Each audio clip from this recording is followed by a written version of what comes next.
जय माता दी। मैं ज्योतिषाचार्य डिम्पल शर्मा। आज हम आपसे बात करने वाले हैं चौघड़िया के बारे में कि चौघड़िया क्या होता है और इसे कैसे देखा जाता है। चौघड़िया एक ऐसी चीज़ है कि हर किसी के पास अवेलेबल रहता है। कोई भी कार्य करने से पहले देखते ज़रूर हैं। जिस तरीके से हम कोई भी शुभ कार्य करने के पहले मुहूर्त देखते हैं, दिन देखते हैं, महीना देखते हैं, लग्न देखते हैं, ठीक उसी प्रकार दिन रात में भी शुभ अशुभ समय रहता है, तो हम उसमें कार्य देखने के बाद ही करते हैं। अब हम जान लेते हैं कि चौघड़िया आखिर में है क्या।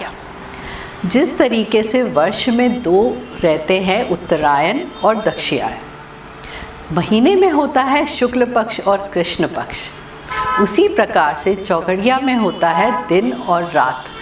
दिन और रात जो कि वार में होता है। अब दिन और रात से हम क्या समझते हैं? दिन और रात से हम ये समझते हैं कि दिन का चौघड़िया अलग होता है, रात का चौघड़िया अलग होता है। वो कैसे? सूर्य उदय से सूर्य अस्त तक का चौघड़िया होता है, वो दिन का चौघड़िया कहलाता है, और सूर्य अस्त से फिर से सूर्य उदय तक वो रात का चौघड़िया कहलाता है। अब चौघड़िया में होता क्या है? चौघड़िया में एक चौघड़िया जो रहता है वो 4 घटी का रहता है। एक घटी जो रहती है वो 24 मिनट की रहती है। चौघड़िया आप नाम से ही समझे, चौ मतलब 4, घड़िया मतलब घटी, तो 4 घटी का एक चौघड़िया रहता है। चौघड़िया में 7 रहते हैं, 7 समय रहते हैं जो कि डिवाइडेड रहते हैं। अब ये कौन से रहते हैं वो मैं आपको बताऊंगी, और उन समय में आपको क्या कार्य करना चाहिए वो भी मैं आपको बताऊंगी। होता क्या है, प्रत्येक घंटे के हिसाब से अगर हम देखें, हमें कुछ कार्य करना है तो हम चौघड़िया देखते हैं। जो चौघड़िया रहता है दिन वार के हिसाब से, जो भी उस दिन या वार है, वो ग्रह को जिस तरीके से संबोधित करता है, चौघड़िए की जो शुरुआत होती है वो उसी से होती है। जैसे कि हम जानते हैं कि 7 रहते हैं, उसमें क्या क्या रहता है? उद्वेग रहता है, शुभ रहता है, लाभ रहता है, अमृत रहता है, चर चौघड़िया रहता है, और साथ ही साथ रोग का। ये 7 रहते हैं जो डिवाइडेड रहते हैं दिन और रात में। इनका जो समय रहता है, जैसे कि मैंने आपको बताया, 4 घटी का, और एक घटी रहती है 24 मिनट की। अब अगर हम बात करते हैं कि शुभ कौन से रहते हैं, इसमें से अगर जो भी हमें कोई शुभ कार्य करना हो तो हम उसमें से देखते हैं अमृत का, शुभ का, लाभ का और चर का। जो उद्वेग रहता है, काल रहता है, और जो रोग रहता है, उसमें कोई शुभ कार्य नहीं किए जाते हैं। अब अगर हम दिन के हिसाब से आते हैं, दिन के हिसाब से और मुहूर्त के हिसाब से अगर हम देखते हैं तो सबसे पहले आता है रविवार। रविवार के दिन जो रहता है वो उद्वेग का चौघड़िया से ही शुरुआत होती है। अब उद्वेग के चौघड़िए में हम क्या क्या कार्य कर सकते हैं? उद्वेग वैसे तो शुभ कार्य करने के लिए वर्जित माना गया है, लेकिन अगर कोई शासकीय कार्य है या फिर हमको कोर्ट कचहरी का कोई हमको एफिडेविट डालना है, या फिर हमको कोर्ट में अर्जी लगानी है, तो अगर ये उद्वेग में आप करते हैं तो आपको सफलता प्राप्त होती है। अब दूसरी चीज़ हम आते हैं कि सोमवार को जो चौघड़िया स्टार्ट होता है वो अमृत से स्टार्ट होता है। तो अमृत का जब भी चौघड़िया आता है, ये लाइन बाय लाइन चलता है कि हर 1.5 घंटे में चौघड़िया बदलता रहता है। जैसे मैं ये बता रही हूँ कि अगर सोमवार से अगर स्टार्ट हुआ है तो जो सबसे पहले चौघड़िया का रहेगा वो अमृत से शुरुआत होगी। अब अमृत का जो चौघड़िया रहता है उसमें आप क्या कर सकते हैं? उसमें आप हर कोई शुभ कार्य कर सकते हैं।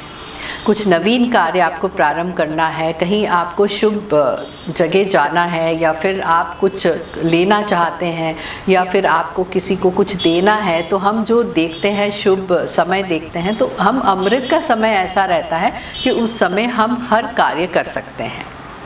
अब आता है मंगलवार को जो चौघड़िया स्टार्ट होता है वो रोग का चौघड़िया स्टार्ट होता है, क्योंकि मंगलवार मंगल ग्रह को रिप्रेजेंट करता है। मंगल एक पाप ग्रह और क्रूर ग्रह माना गया है, तो और इसका जो चौघड़िया रहता है वो रोग का चौघड़िया रहता है। तो इस समय कोई भी कार्य करना निषेध रहता है। लेकिन अगर हमको शत्रुओं पे विजय पानी है, अगर कोई हमारे ऊपर एलिगेशंस लगा रहा है या हमारे पीठ पीछे कोई कार्य कर रहा है, अगर उस स्थिति में हमको कुछ कार्य करना है उनके प्रति, तो रोग का जो चौकड़िया रहता है उस कार्य के लिए शुभ माना जाता है। बाकी दूसरे जो भी शुभ कार्य हैं उसके लिए वो वर्जित माना गया है। अब चलिए हम आते हैं बुधवार के लिए। बुधवार को जो चौगड़िया शुरू होता है वह लाभ से शुरू होता है। लाभ का जो चौगड़िया रहता है ये बुध ग्रह को रिप्रेजेंट करता है। बुध ग्रह जो शिक्षा को रिप्रेजेंट करता है, व्यापार को रिप्रेजेंट करता है। तो अगर आप कोई शिक्षा लेना चाहते हैं या फिर आप कहते हैं ना कोई हम नई क्लासेस शुरू करना चाहते हैं या कहीं पढ़ना जाना चाहते हैं, तो अगर हम लाभ के चौगड़िए से हम शुरुआत करते हैं तो आपको हमेशा सफलता हासिल होती है। इसके बाद आते हैं गुरु का। गुरुवार के दिन जो चौगड़िया शुरू होता है वो शुभ से शुरू होता है और गुरुवार का जो दिन रहता है वो बृहस्पति ग्रह है उसको रिप्रेजेंट करता है। बृहस्पति ग्रह जो रहता है वो हर अच्छे कार्य का कारक होता है, चाहे विवाह ले लो, चाहे नवीन कार्य ले लो। तो आपको कोई भी शुभ कार्य करना है वह अगर आप लाभ के चौगड़िए में करेंगे तो आपको हमेशा सफलता ही मिलेगी। अब आता है शुक्रवार। शुक्रवार को जो चौगड़िया शुरू होता है वह चर से शुरू होता है। शुक्र ग्रह जो है वो सुख वैभव का कारक माना गया है। चर का मतलब चलायमान, जो कि हमेशा चलता रहे। चर के चौगड़िए में अगर आपको कोई वाहन खरीदना है तो आप चर चौगड़िया देख के कोई भी वाहन खरीद सकते हैं। नवीन कार्य प्रारंभ करना हो, आप अगर शॉप खरीदते हैं उसको आपको मुहूर्त करना हो, कोई अच्छा मुहूर्त नहीं मिल रहा है तो आप सिर्फ चौगड़िया में चर देख के आप शुरुआत कर सकते हैं। चर मतलब वो हमेशा चलायमान रहेगी, कभी भी रुकेगी नहीं। तो चलायमान चीज़ों के लिए चर का चौगड़िया शुभ माना गया है। नवीन कार्य प्रारंभ करना हो या फिर आपको वाहन आदि खरीदना हो तो आप चर का चौगड़िया देख के खरीद सकते हैं। अब आता है शनिवार। शनिवार जो रहता है शनि ग्रह को रिप्रेजेंट करता है और इसका चौगड़िया जो शुरू होता है वह होता है काल से। अब काल से जो चौगड़िया जो शुरू होता है इसके लिए कोई भी शुभ कार्य वर्जित माने गए हैं। हम काल के चौगड़िए में कोई भी कार्य नहीं करते हैं। लेकिन अगर आपको पैसा किसी से निकलवाना हो, अगर रिकवरी आपको करनी हो, रिकवरी करने के लिए काल का चौगड़िया सबसे श्रेष्ठ माना गया है। ये सिर्फ रिकवरी के लिए है। अगर किसी से आपको पैसा वापस लेना हो, उधारी वापस लेना हो, तो आप काल का चौगड़िया देख के उनसे आग्रह कर सकते हैं। तो काल का चौगड़िया सिर्फ इसके लिए रहता है, बाकी कोई भी शुभ कार्य इसमें नहीं होते हैं। तो ये तो छोटी सी जानकारी थी कि कौन से चौगड़िए में आप कौन सा कार्य कर सकते हैं और अपने चीज़ों को चलायमान बना सकते हैं। शुभ मुहूर्त पे हमेशा शुभ कार्य किए हुए हमेशा सफलता ही देते हैं। तो क्योंकि अब दिन भर में हम देखते हैं कुछ शुभ समय आता है, कुछ अशुभ समय आता है और हर किसी को दिन भर में कुछ ना कुछ ऐसे कार्य करने रहते हैं। कोई इंटरव्यू के लिए जा रहा है, कोई नवीन कार्य प्रारंभ कर रहा है या फिर आपको किसी से मिलना है, मीटिंग करनी है, बिजनेस से रिलेटेड है। तो जब भी आप चौगड़िया देख के ये सारी चीज़ें करेंगे तो आपको कभी भी निराशा हाथ नहीं लगेगी।